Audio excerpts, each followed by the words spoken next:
Hello, this is Marty Miller. Had a chat recently with John Taylor of Duran Duran, and we started with throwing our minds back to the early days. The culture was really exciting.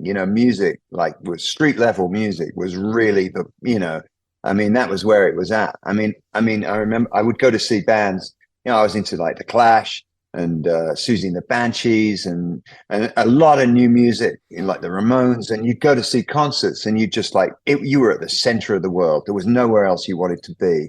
So the youth power was really strong, and forming a band just was like the thing to do.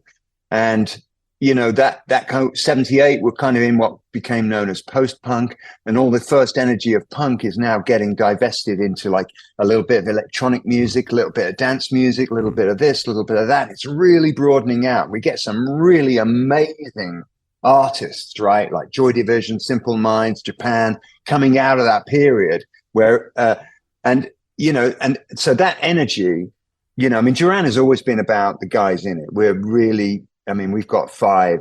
We had five. We've got four now, but five guys that were all very energetic, very, very driven. When Duran Duran play outdoors, it's a rather different situation to playing indoors, John explains. Yeah, well, I think the biggest change is that, the last couple of times we've been into Dublin, it's been like a festival, outdoor sitch, and this is like intimate indoors. It's the full meal. I think you're always, on a festival, you've always got to kind of narrow it down. You've got to sort of tighten it up.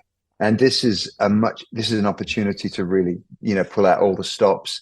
I know it's where the fans like to see us play. They like that indoor experience.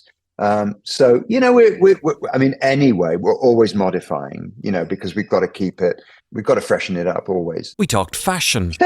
I've always been I'm a clothes horse, I look through, sometimes I'll be on Instagram and I'll see like all these looks and I'm like, oh my God, you bloody clothes horse. Who are you?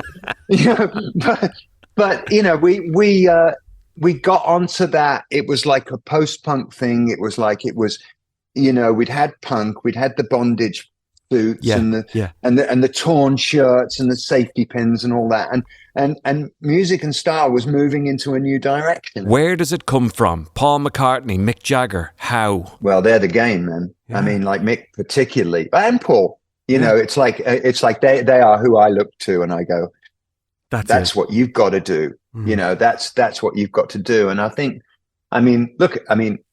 they all play all the time. Right.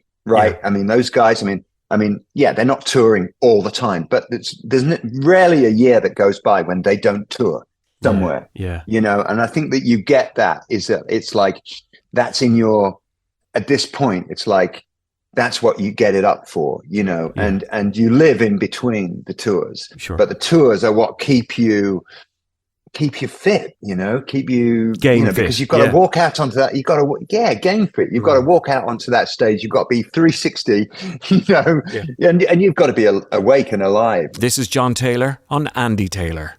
And I was texting him back and forth, and I was like, man, he's in a good mood.